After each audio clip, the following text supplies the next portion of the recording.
Good evening. On behalf of the University of California, thank you for joining us for the UC Alumni Virtual Career Forum, focused on public service and social impact. My name is John Valva, and I'm the Executive Director of Alumni and Constituent Affairs for the UC system, and a proud alumnus of UC Berkeley.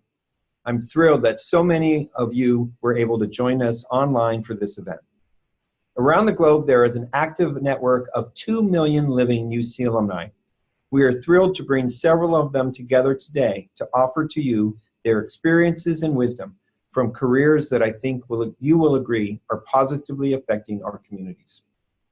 The public service sector is the most popular career pathway for UC graduates. One of the most common ways graduates get involved in public service is through fellowships and formal service programs, like the ones you'll learn more about tonight. We hope you'll walk away from the next hour informed, inspired, and ready to make an impact in the communities you aim to serve. This session is designed to highlight the unique career pathways of 5 UC alumni who completed national service and fellowship programs and have leveraged those experiences into unique career opportunities in both public and private sectors. Our panelists are tuning in today from across the state to share their stories and career advice with you. The positive effect of their experiences are extensions of the value and impact of the University of California, and we are grateful for their work. This program is part of a UC-wide effort to unite and support alumni careers in meaningful ways across our 10 campuses. We aim to equip you with the information, insights, and connections necessary to launch, grow, and expand your career. Throughout the session, you'll have an opportunity to ask questions of our panelists by clicking the Q&A box at the bottom of your screen, or by emailing alumni@ucop.edu. We will try and answer as many questions as possible during the event.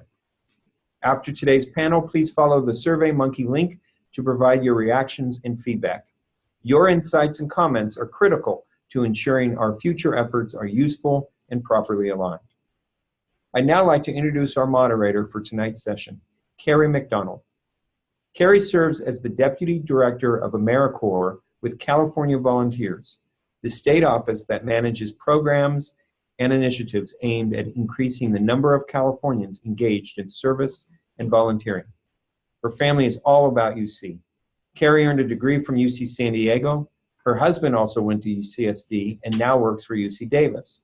And their 2 children are current students at UC Santa Cruz and San Diego. What a perfect foundation for launching this all UC alumni panel. Carrie, take it away.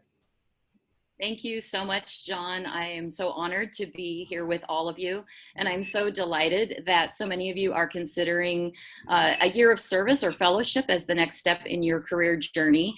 UC has been and continues to be the most important decision that I ever made, and I really do feel like it has prepared me for what I do today and has allowed me to make a real impact on the lives of Californians in a meaningful way. So I'd like at this time to introduce our panelists today. First, we have Rachel Fowler, a UC Davis alumna who served as an Americorps volunteer coordinator for Reading Partners. Latisha Henderson, who holds both undergraduate and graduate degrees from UC Berkeley and completed a 9-month full-time Koro Fellows program in public affairs. Aaron Persing, a UCLA alumnus who spent 2 years in West Africa through the United States Corps. Julia Pennick, a graduate of UC Santa Cruz, who served as a member of the Disaster Survivor Assistance Team through Americorps and CCC FEMA Corps. And Adrian Antonio, alumna of UC Santa Barbara, and who has served communities in New York, Florida, and California through City Year. So welcome, everyone. Thank you so much for being here. As you know, the theme of tonight is the journey of UC grads who have participated in year of service or fellowship programs. And we're delighted to hear more about their decisions and their journey as we go throughout the day or the evening tonight. And so I'd like to start with some questions that we're going to ask in order to give everyone a chance to speak. And the first question I have is asking the panelists, tell us how you decided to participate in a year of service. And I'd like to start with Rachel. Hi, everybody. So I knew that I always wanted to get involved in nonprofit work. So in my last quarter at Davis, I was starting to Google and research potential nonprofit jobs in Sacramento, and I stumbled upon Americorps at Reading Partners, and it felt just like the perfect fit. I deeply cared about the mission of Reading Partners, but I was really excited about Americorps because getting nonprofit jobs can be really competitive and really challenging, and I only had unpaid experience as an intern, so I felt like it was the perfect way to get my foot in the door. And on top of that, Americorps is really focused on professional development, and as a very recent grad at the time, I felt a lot of relief that I would be nurtured and cultivated into a professional person, and that was part of the journey. So yeah, that's all for me. Great. Latisha, tell us about your decision to participate in the Koro Fellows Program.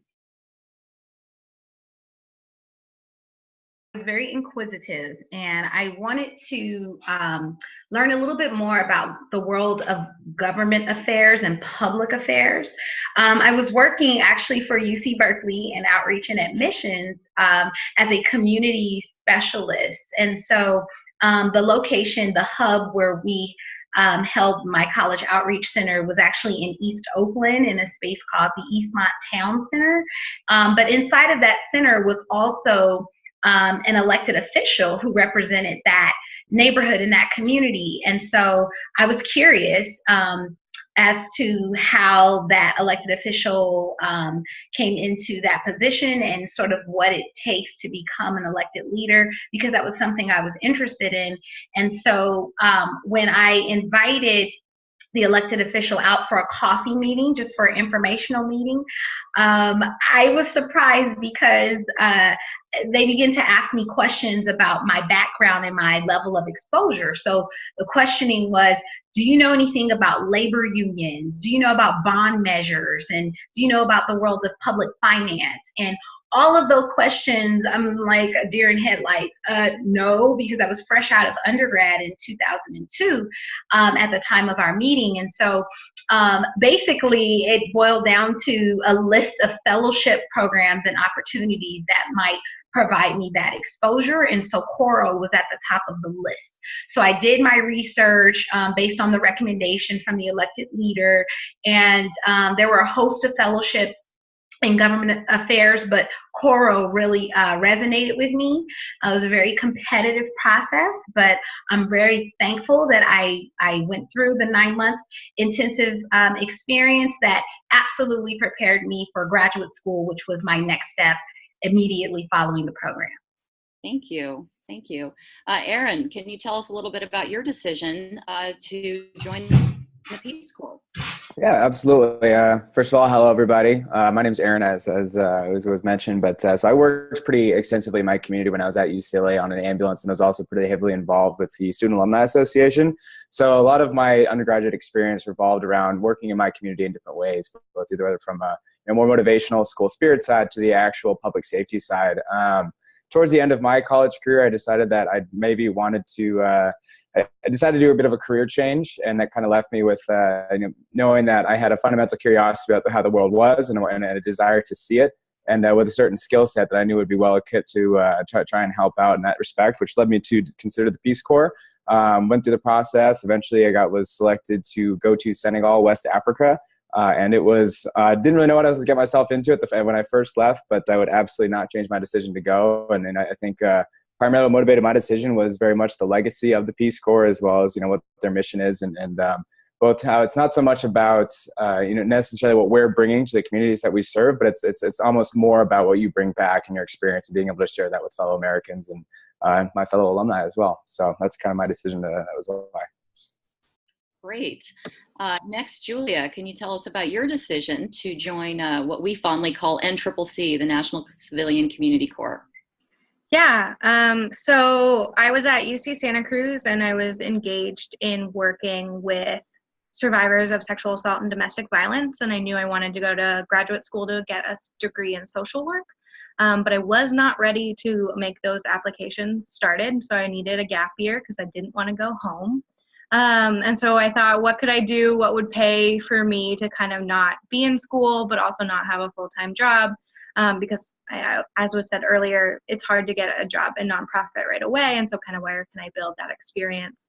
So I decided to do Americorps and CCC, but FEMA Corps specifically because I really wanted to work with trauma survivors. So disaster survivor assistance was aimed at directly helping survivors of natural disasters across the country.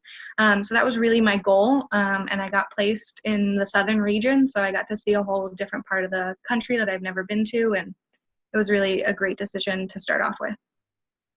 Great. And Adrian, tell us about your decision to participate in City Year. Yeah, hi everyone. My name is Adrienne Antonio, and I think definitely when I was younger, growing up in the Central Valley, there were a lot of opportunities to volunteer, and throughout middle school and high school, I was really involved in my community, and so I think from then, I was just all about working with youth, working in schools, and even throughout my journey at UC Santa Barbara, being a part of a sorority where more service was really emphasized. And what I appreciated the most out of my 4 years at UC Santa Barbara was that you're still working with the youth and working in schools as a tutor and a mentor. So when I found out about City Year, one, that I was in New York, and being from California, I just wanted to travel across the country and kind of see something different, open my eyes, and feel a little uncomfortable.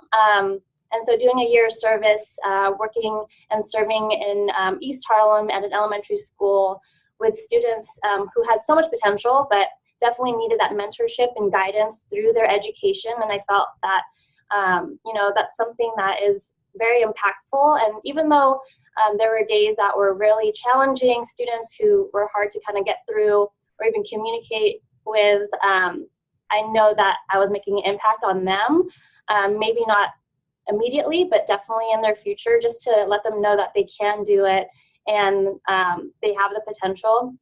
So just that building of community and building that confidence in people, and especially young people, has always been something that's been a part of my life. And so City Year definitely gave me those opportunities and skills to further develop my relationship building skills, but then also just building a community with my peers, because they were all young. We were all young, 17 to 22-year-old, 25-year-olds, just trying to make a difference in students' lives. And so why not do a year before getting into maybe a full-time job or going to grad school, or even, trying to figure out something else and be a little bit selfless for 1 year. Yes, I totally agree.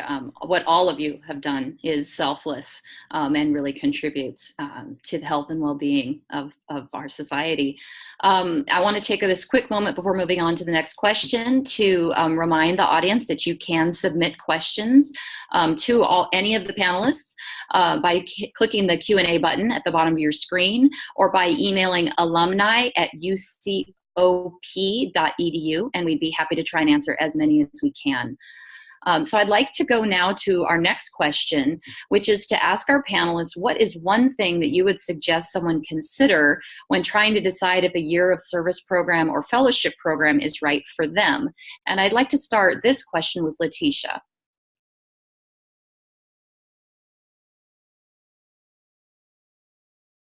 What you really believe that you will get, that you will benefit by participating in the program, and what you also believe that you have to contribute by participating in the fellowship program. I know for me, in my experience of Koro, it's a 9-month intensive program in public affairs, and you rotate through sectors as it pertains to public affairs, and you also have these workshops and seminars where they give you tools that challenge your level of leadership ability, how you think and process information, and how you establish credibility. And for me, I knew that that was something I would greatly benefit from, and that is just challenging my perspective and how I think, because I grew up here in Oakland, California, and there wasn't a whole lot that I was exposed to by way of public affairs. And so I was, interested in surrounding myself in an environment and with people who could give me that context. But at the same time, as a woman of color, as a graduate of UC Berkeley and McClymonds High School, I knew that there was a perspective and a lens that I brought to the program as well, that my colleagues could benefit from and that the organization could benefit from. So it was a two-way street. I definitely think leading with what you will gain, but as well as what you will contribute as a participant. Very true. Erin, what would you suggest someone consider if they Peace Corps? Yeah, absolutely.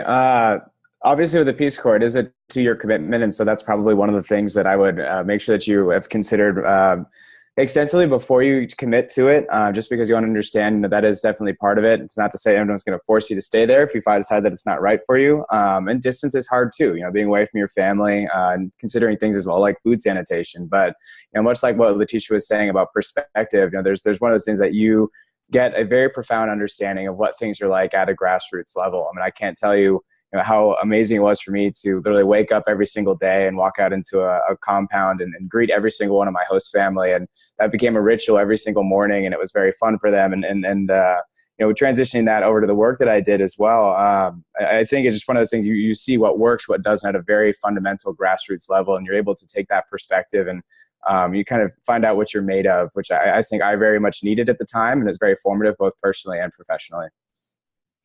Wonderful.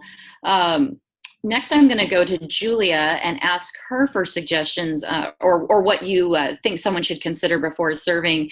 And responding to an audience question that you consider as including as part of your answer, a lot of employers also value experience such as all of you have had. And so I wondered if that was something that you considered and if that is something that you think people should consider. But I'll keep it simple for now. Julia, what should someone consider when trying to decide whether to pursue this? Yeah, well, I think I can include the audience question as well. What I consider like something important to kind of relay to new people trying into the NCCC family is, are you ready for anything and everything? It was not what I expected. My year of service was a very trying year, mostly for personal dynamics with the team that I lived and worked with. I basically only had 7 people in my social circle for a year, and they weren't all great. So really, can you live and work with people that you don't like, and can you figure out ways to manage that? Can you do a job that wasn't the way it was advertised? Can you roll with it? Would be something that I consider. And then I think, yeah, it was a stepping stone for me. I knew that I would look great on a grad school application. I wanted more work with trauma survivors, and so that's what I was going specifically for. So if it's the program for you that can help kind of make that resume look better, I think it's a perfect thing to consider. And can you stick it out for the time that you committed? So those are the things that I would pick. Excellent points. Moving now to Adrian, what would you suggest someone consider before taking this on? Yeah, this is a very good question. So with City Year, it's a team-based organization. So kind of like what Julia was mentioning, that there are very different types of people who have different communication styles, working styles. And so that's one thing to kind of be highly aware of and be very transparent on with your teammates. And so that on top of working in the environments that we are working in, we're serving students who are coming, majority from low income, high poverty communities. And so if there's any way that you could volunteer or have that hands-on experience before serving a year with City Year, it's very eye-opening, but it would definitely help during that year of service because you're working in a school full-time, dealing with students who are challenged with outside factors outside of their education. So a lot of them are coming from foster care. They don't necessarily think that education is a priority, and also that they don't have the support system that some of us, or a lot of us actually are privileged to have. So sometimes coming to school is very hard for them, and to be able to empathize or even sympathize is something that these students are very much looking for, although they don't ask for help, and although they may not need that help.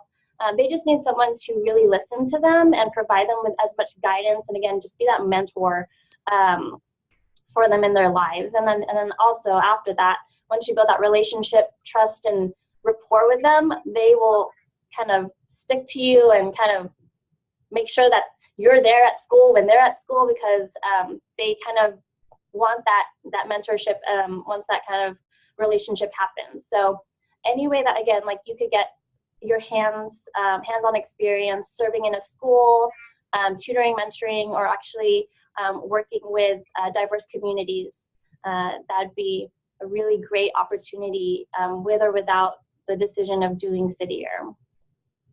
I definitely agree. Rachel, do you have any thoughts or suggestions?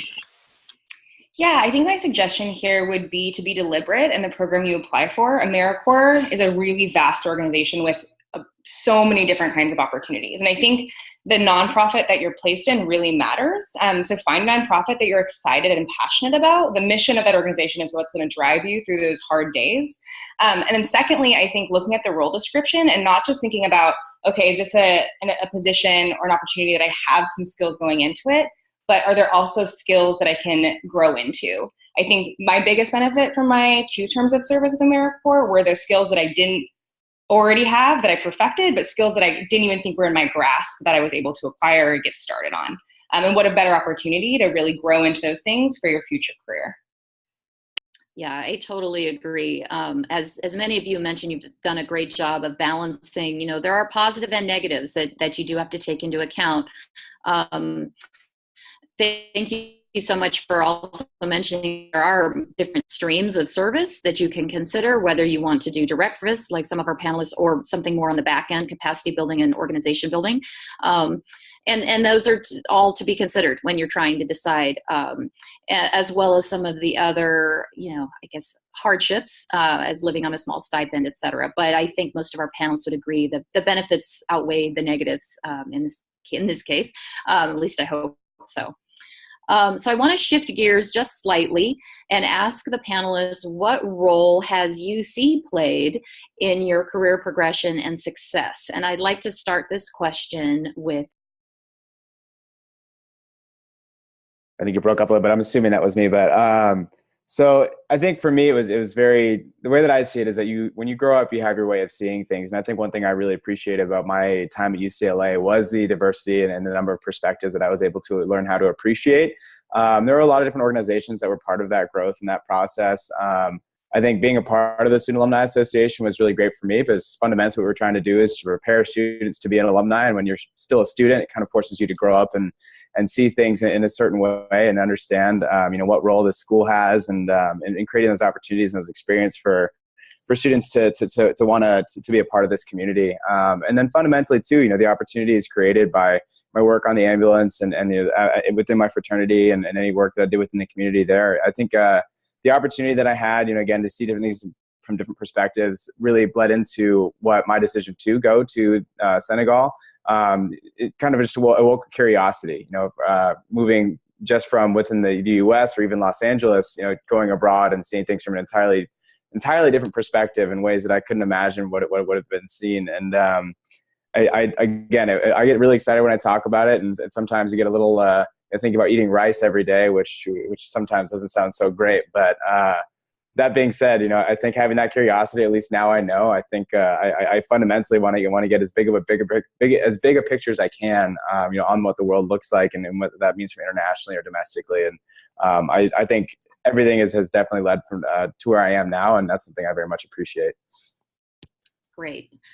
Julia, what role has UC Santa Cruz played in your career progression and the decisions you've made? Yeah, I owe almost everything to my time at UC Santa Cruz. I loved my schooling there. What really happened was the woman that was doing the sexual assault advocacy and domestic violence work on our campus, kind of saw what I could do. I was an RA at the time, and we did some trainings around the topics, and she started kind of talking to me about that career, and I was able to engage with her on kind of what that means and where you can go with that, and if it's possible to keep that job and feel okay because it's really heavy work. So really having those honest conversations came out of my time at UC Santa Cruz, and I was able to make such great connections with fellow students that I was working with, but also with those staff members. That then led me to apply to work at the UC system when I graduated my master's degree. I currently work at UC Santa Barbara as a care advocate, which is a victim survivor advocate for students. And I owe my passion to kind of learning from the staff there. I've been to a bunch of different schools now. I work at different places, and I'm always a banana slug, and that's never going to leave. So. Great. Adrian, tell us about how UC Santa Barbara prepared you for your career and the decisions you've made in your career. Yeah, well, definitely UC Santa Barbara has a huge place in my heart. It definitely molded me into, you know, being more service-oriented, service-minded, and, you know, just to be open to different people and from different backgrounds.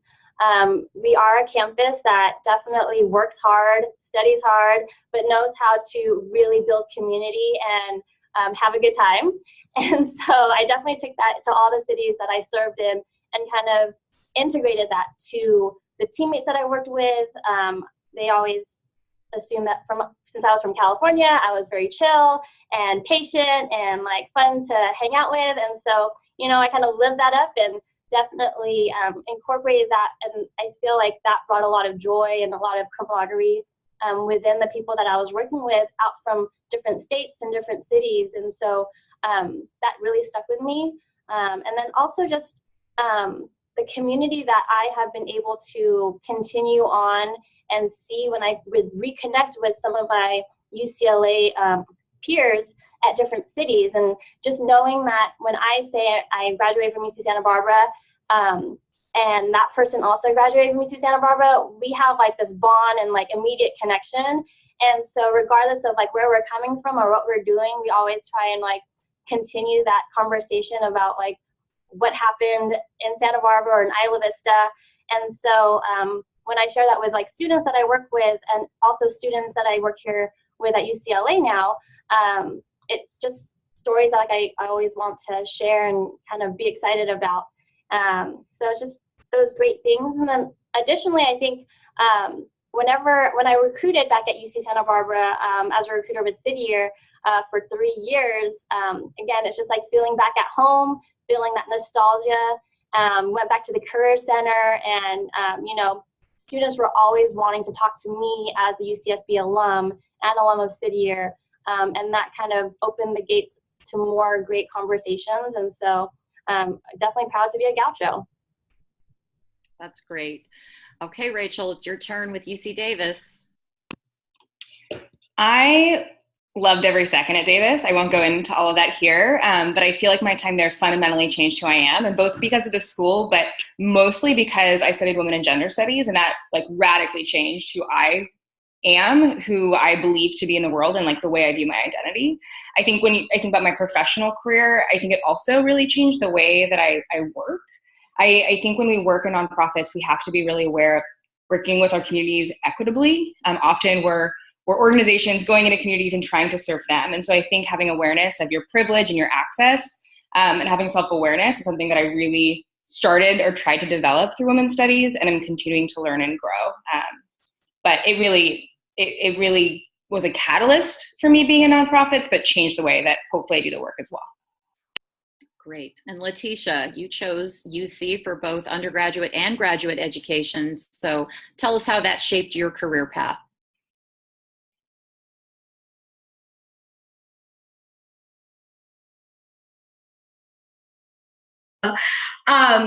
So definitely, I believe that Cal shaped me in so many ways. I mean, as an undergrad, I was a bright-eyed, bushy-tailed high school student, again, straight out of West Oakland, California. And I sort of didn't know what I didn't know about college life and the world around me, even though Berkeley was just a stone's throw away from my home. But Berkeley unearthed a whole new world of perspective and activism and people. And I majored in social welfare and African American studies and was afforded the opportunity to study at Stanford for a summer, to travel to Barbados and to Brazil as my final course at UC Berkeley. So I utilized all of those experiences to shape my college experience and to inform my contributions to my home community of Oakland, California. I will say definitely the social networks. I remember starting as a social worker, a community practice social worker, and working with young people here in East Oakland, and wanting to expose them to the possibilities of college and their life options outside of just the neighborhood. And so who did I call on? My UC Berkeley fellow Cal Bear peer network. And these were young men, women, many of them were in the entertainment business, sports, and athletes and performers who they actually knew and admired. And how cool was it for me to facilitate an experience where they could meet them one-to-one and really understand how powerful the college experience can be and how it can impact you. Moving forward to graduate school, I really did not know just how much I was going to be able to take the curriculum, take charge of the curriculum, and put it into action in real time. And that's one thing I'll say is just, it's one thing to be in the academic environment, but I think Berkeley definitely challenges you to bring the curriculum to life and actually do something with it as a student. And so my class, we facilitated the first social justice symposium on Martin Luther King's birthday, and it's a conference and a symposium that's still happening. We facilitated lobby days. So I went back to Cal to get my master's in social work in management and planning. And so had it not been for the faculty members and my fellow students who, you know, we decided that we weren't going to take no for an answer, and that social justice was more than a notion, and social capital was something that we could actually take charge of and do something with. So in my current field, I'm actually not a direct service practitioner anymore. I actually do work on behalf of systems and nonprofit organizations with regards to management and program design. So I definitely believe that my early on exposure to systems level thinking, rolling up my sleeves and putting the curriculum to action definitely continues to serve me well in my day-to-day work. I would definitely agree with all of the panelists. As the sole representative of UC San Diego on the panel tonight, I think UC was very much world opening, and I like to say that one of the best things that came for me from UCSD was that everybody assumes I'm one of those brainy STEM majors when I'm actually social science major. So, but you're right, the faculty and the skills gained are unbeatable. As we're getting ready to move into our final question, I just want to encourage the audience again to please send in any questions through the Q&A if you would like to ask any particular panelist or the panelists, the entire panel a question, please do. I'm going to ask one more question of our panelists, and then we'll move into the audience Q&A. And so in transitioning from your year of service or fellowship into the working world, into your career, and applying for and interviewing jobs, how did you frame this year of service in your resume, in your cover letter, in your interviewing? And I'd like to kick this off with Julia answering the question. Great, yeah. So, I mean, the first way I used it was into graduate school. I applied to Rutgers University social work program. And my year of service was a great way to structure my personal statement, was saying, hey, I took this year off to help others, and I really want to continue doing that. So that was the best first step. But then after that, in all the interviews and things like that I've gone through till getting my job currently, The best things that I've put on my resume for this is teamwork. I lived and worked with the same 7 people for a full year, and I know how to adjust to different styles, opinions, leadership skills, and really kind of move well with others. I now kind of help and assist people on a daily basis, and I can really see the humanity in each individual. I think another thing that's really helpful on resumes and kind of transitioning into career and framing the year was so many quantifiables, so many things that you could say, like, I did 100 of this. Like, I know how to really work on an Excel spreadsheet now, and like really show that data. And for me, it was with the Federal Emergency Management Agency, which is a huge name, and everyone kind of respects that I know how to kind of get the job done, which is part of the Americorps kind of slogan. So plug in there, I guess. Absolutely. Adrian, how about you? How did you frame your year of service? Actually, you framed that right. Yeah, so after my year of service, or actually during my year of service, I really still wasn't sure if I wanted to go to grad school or if I wanted to go into the corporate world. But there's a lot of professional development and a lot of coaching and mentoring that I had gained from my manager and from my teammates. And so they really just encouraged me to kind of figure out exactly what I wanted to do. And there's time for that as well. But with City Year, there's just so many things that I wanted to do and could do. So then it was kind of hard. But after considering my year of service and how much of an impact I was making and how much I would have missed working with the kids, I decided to do a second year of service, which led to a third year of service. Both were startup sites in Sacramento and in Jacksonville. And so that kind of led into what my career was, which was, going into recruitment. But I knew that working in a nonprofit was now definitely an option, which I hadn't considered before. And when people or when employers hear that you did a year of service, regardless of whatever field or industry you go to, they appreciate that so much. So I didn't feel worried about job security after that, because I was able to communicate what my service year looked like and the impact that I was making. And like what Julia said again, like the teamwork and collaboration that not a lot of professionals get a chance to do in several careers and several different positions. So the way that I was, really taking advantage of my skills and the skills that I wanted to develop and continue to develop within City Year and my service enabled me to get a full-time position with City Year as a recruiter for almost 4 years, and then now continued on into working in higher education and at the UCLA Career Center. And so just through the connections and networking and just that confidence that was built from my service, really I could kind of go into several different types of careers, maybe even after here at UCLA. But definitely a lot of my teammates were going into medicine, law, finance. And so again, that service year could really take you, depending on what you're passionate about or what your interest is in, could really kind of shape where you go to next.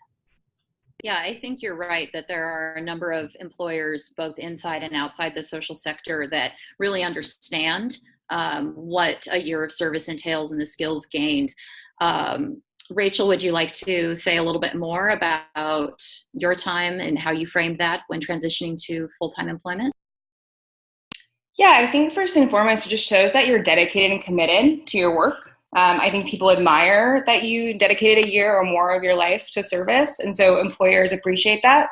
I also gained so many transferable skills through my terms of service: project management, collaboration, communication, organization, all those things that seem inherent, but really you have to work to perfect. And to be honest, this is my resume. That was really the start of my resume. I've been working since I was 16, but nothing in the realm of what I wanted to do. Babysitting, I worked in a kitchen at Davis, all of those were valuable experiences, but this was the first thing I could put on my resume where I was like, yeah, I did that. And this is why I think I'm prepared for this next opportunity. I think you're right. A year of service is definitely something to be proud of, and the professionalism gained is pretty unmatched. Latisha, what are your thoughts about how the Koro Fellowship prepared you, and how did you frame that when going into the work? Yeah, so what was helpful is that Koro is a highly, it's a very well-respected fellowship program and reputable program that's been around for quite some time. And you have a range of folks who are aware of what it means when you are a Koro alum, especially in the political and government affairs landscape. And so, for me, first things first was, how do I talk about it on my resume? So concretely, I believe we spent some time just before the fellowship ended in reflecting on our work, reflecting on the experience, and then how do we frame it on our resume? And I believe I still have it framed this way on my resume, and that is talking about it as a consultancy experience, because with Koro, the interesting and most fascinating aspect of the program is that you are rotating through 5 different sectors, and you're given projects while you're working in these sectors. You're studying the sector, and you're also providing a deliverable. So Koro is assigning you to agencies and organizations to complete a specific project. But while you're there, you're meeting the people, you're immersed in the organization, and you're also going through a weekly seminar that gives you additional tools for exploring and examining that sector. So for example, my business placement, my business rotation, if you will, was with PG&E, with government affairs. And I was there for a 3-week time period to conduct a needs assessment in Bayview Hunters Point, in a community where PG&E had dismantled a power plant. But I had to find out what was the will of the community and the residents who live there with regards to partnering with PG&E in moving, in their other site plans into the future. So it was very informative, and I only had 3 weeks to get it done, and I had to present my final findings to some of their board of directors. So, and I was only, I think, 25 years old at the time. So mega responsibility, but you get lots of support. And I was able to frame it as, yeah, a consultant. I did that. And it's definitely have supported me in my current career trajectory. I've worked in a range of sectors as a professional. So yeah, definitely framing it as a consultancy and being able to provide bulleted specific skills and deliverables as a result of participating. That's great. Erin, what are your thoughts? I'm sure you're probably not doing the same type of activities you did in the Peace Corps. So how did you, sell it to employers that the skills you gained were still relevant in the career you ended up pursuing? Yeah, absolutely. So I think there's always things that are transferable, right? I think fundamentally for the Peace Corps, you are trying to bridge a gap. So there's a lot of things you have to overcome with that, both in basic, like in terms of basic communication, literally speaking entirely different language and trying to come across the right way. But that being said, any projects that you're doing within the Peace Corps are fundamentally dependent on what your relationships are with your community, right? And so it's along the lines of what Latisha had mentioned of, understanding what the community actually wanted out of your service. Ultimately, you are there for them. And so that's how you start things off, is understanding, okay, what am I here for? How can I help you? What are the things you would like to see in the village? I got very lucky in the sense that, my village wanted something that was very much in line with what my professional skills were at the time, in terms of creating a pre-hospital care system. But being able to, literally represent, who, like, the entire culture of America and little things that you do anywhere along the way creates a certain legacy. We had people in a couple of villages over who would talk about other volunteers that had served 35 years ago, so just understanding that every one of your actions has a certain weight, and you're being able to tell an employer that, I understand fundamentally, what it means to carry myself and represent this company well. But even just the transferable skills of project management, literally having to, build out a project plan, understand what my executable dates were, pitching it, funding it, working at multiple different levels of the Senegalese government to actually make it happen. There was a lot of travel involved and you know, a lot of relationship building and trying to bridge certain gaps and overcoming certain obstacles with funding and different viewpoints and how the project was going to be approached, etc. And so in terms of like you know, actual hands-on project management and committing yourself to actually seeing it through, you know, I think I ended up working on that one project for almost a full 2 years. And so being able to dedicate yourself and say, hey, you know, I'm doing this, I'm ready for it. And you know, being able to provide that commitment. And also varied languages are one of those things that are very sought after within, by a lot of different employers. Maybe not, you know, minority languages in West Africa, but they are fun every so often to catch up with, you know, with my host family. But I did learn French quite well as well, and that's something that is one of those things that I put on every resume. And being able to say that I speak Jahanke and Pular as well, that definitely makes me stand out on a resume as well. And so there's a lot of things like that I think of. I think there's a lot of things that have helped me out. But sorry, I'll let you continue. I think it's interesting that all of you framed things just slightly differently in each of your situations, but all very valuably. I want to take the next few minutes. We're getting towards the end of our session to take a few questions from the audience. The first question is for Rachel. How feasible is it to pursue a professional path with your service organization? And did you see employment security? Carrie, can you repeat the last part of your question? You cut off there. Sorry about that. The last part of the question was, did you see employment security from doing your program? Yeah, so I mean, I had a lot of security within my Americorps program. Things are sort of changing right now with Americorps, and there's definitely like national conversations going around it. But ultimately, I feel like there's a lot of security in Americorps, and knowing that you had an 11-month term gave me a lot of personal security, knowing that I was going to get paid for that 11 months. I chose to do it 2 years in a row because I liked that security. On another level, Reading Partners does a great job of really looking for Americorps alum to hire full time. So I still work at the organization where I was an Americorps member. I do different work, but they really prioritize Americorps service. And so I'm not exactly sure that's the question you were asking, but if you're asking the question of, is there security within the organization, I would say there is too. But I would be more than happy for specific questions. You can share my email to talk more about Reading Partners and opportunities there. Wonderful. Erin, clearly the audience was not pleased I cut you off and would like to hear more. We had a question come in about what is the average age of those who participate in the Peace Corps, and did the Peace Corps help you professionally after leaving your 2 years of service? So the age definitely does skew towards a younger crowd. To join the Peace Corps, you do have to have a degree, as hopefully all of us will have one either sooner if we don't have one already. But so there are a lot of younger crowds. I'd say typically around 20 to 26. That being said, it runs the gamut.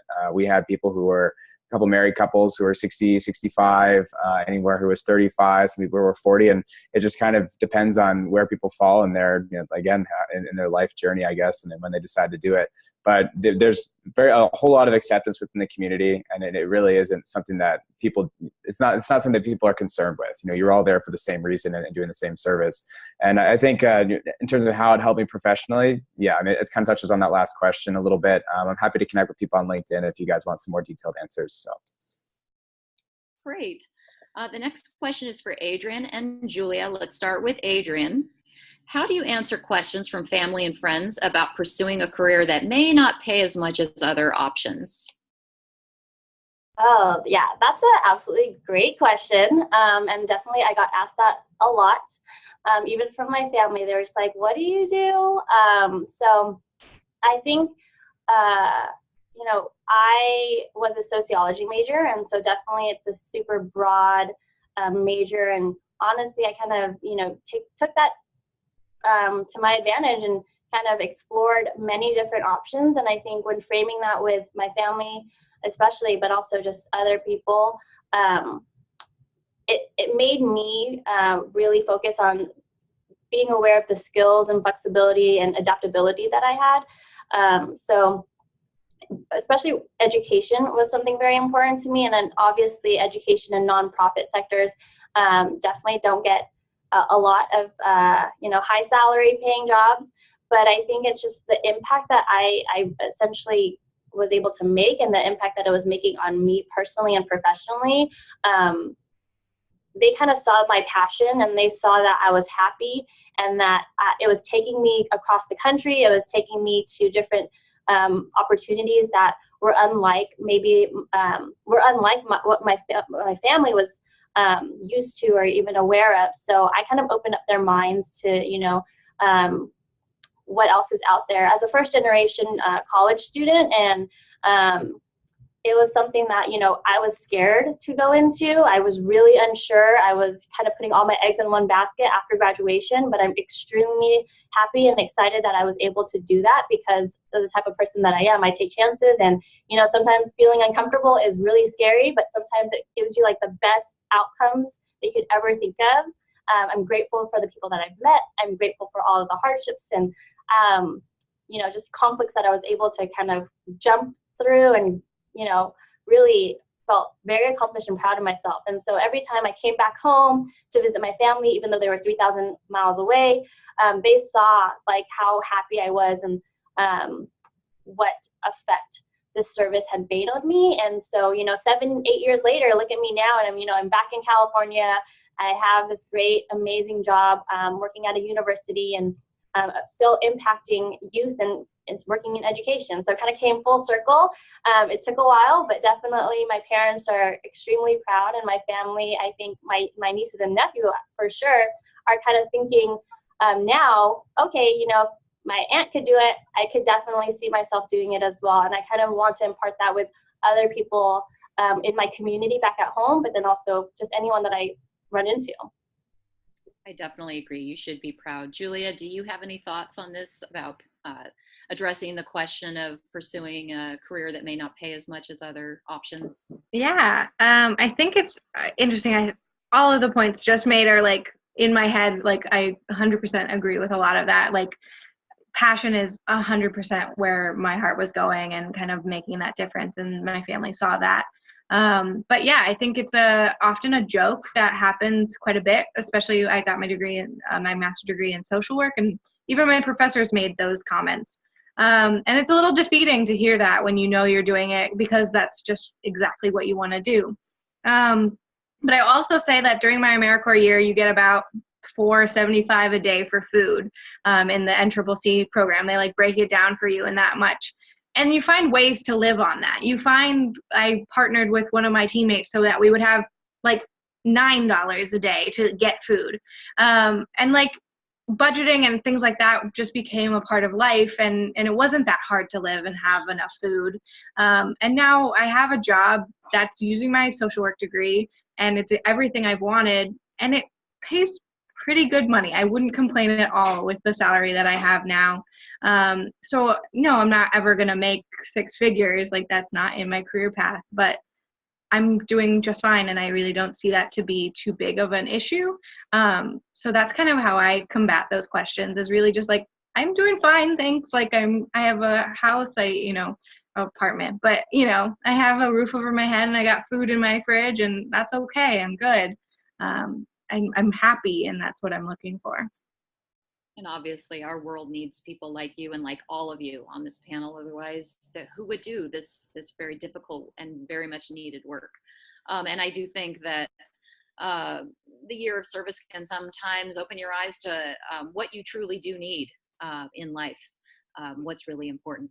So we are running short on time. So I just want to give the panelists a quick chance to share any final thoughts, any words of advice. If you could keep your answers relatively short, we would, unfortunately, we're almost out of time. We could listen to you all day. So I'd like to start with Rachel. Yeah, I would just encourage you to do one. Do a service program. There's so many out there. Don't think that you necessarily have to be in the classroom. There's such a wide variety. And I think it's what jump-started my career. So I'd really encourage you to do it, and anyone's welcome to reach out and ask some questions about it. Great. Adrienne, what are your final thoughts? Yeah, I completely agree with Rachel. Honestly, try your best to just get as much information, ask questions about any service programs. because, you know, you never know what you're going to hear or what you're going to find out unless you ask those questions. And it's okay to not know everything, or at least not know what you're going to do after graduation. That's what a service year or two is for. You're young. You have plenty of time to experience great things before going into your long-term career, honestly. And then a couple of other things that I want to just point out was definitely seek out mentors. That's something that I was extremely fortunate to have growing up in my education, but then also just like within my personal and professional career. So yeah, don't be afraid to ask for help. It's okay, again, and then get opportunities to talk to people who are from your alma mater. Alumni like us are very happy to, you know, reach out to and answer any of those questions or be a mentor for you. And then just, yeah, stay connected as much as you can. Build that community, build that network, because you never know who you're going to meet and what they're going to actually be connected with. So, yeah. Great. Erin, any final words of advice? I think it goes without saying that any service year or any kind of service organization that you become a part of is going to be the hardest job you ever love. That's one of just means a lot of different things. You will be challenged. And if you end up deciding to do the Peace Corps, I would say make an informed decision, but you will not regret it. I had a phenomenal experience. Yes, just do it. It's very much worth it in the grand scheme of things. So, great. Latisha, what are your final words? What Erin mentioned, you know, just really be up for the challenge and stay with the process. Public service is not an easy task if you're working directly with people. People come with stuff and things that may trigger you, things that may intrigue you and challenge you to your core, but it's no different at the indirect service level as well, which pays a little bit more, maybe $20,000 more, but you still have to deal with people and management and systems and processes. So it can also be very frustrating. So at the end of the day, I think it's being willing to take risks and not be afraid to fail. But I would also echo to reach out to mentors and you know, have informational coffee meetings with people who are working in positions and jobs that you could see yourself doing. It's a relatively quick thing to put together, and I'm also available and open if anyone has questions or would like to talk further, would like to have coffee, especially if you're from Cal Go Bears. Great, thank you. And Julia, any final words? Yeah, I would say don't be afraid to have hard conversations with people that, you know, it seems like it's going to be a difficult time. Just really open yourself up to having that dialogue and really engaging in a conversation that you feel will make the system around you better. It's not an easy task to do, but once you can push through it and see where you can come together, it's really beautiful to really coexist with some people that on the surface you might not feel comfortable around. I think also something that's been said by a lot of the other panelists, but yeah, get coffee with someone, get a mentor, ask questions.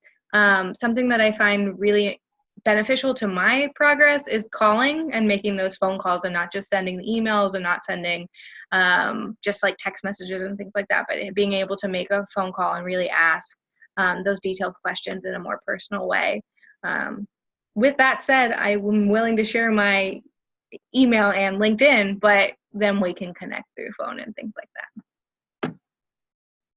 Thank you. And thank you everyone for your thoughtful words. I really wish when I was in the position of the participants here that I had people like you to talk with. But we are out of time. So on behalf of the University of California, I want to thank you for joining us today for the first UC virtual career event focused on public service and social impact. It was a pleasure to connect virtually with each of you this evening, and we really appreciate you taking the time to be with us all for today's event. Please make sure to take a few minutes and provide feedback on today's event by filling out the survey. There'll be a link when you close the session, and we'll send a follow-up message out later in the week, and this monkey will be included in that as well. Thank tonight's panelists for their time, their generosity, and commitment to the University of California. The stories and insights and advice that you shared have made me especially proud to be a UC alumnus. Thank you all for joining us, and enjoy the rest of your evening. Thank you.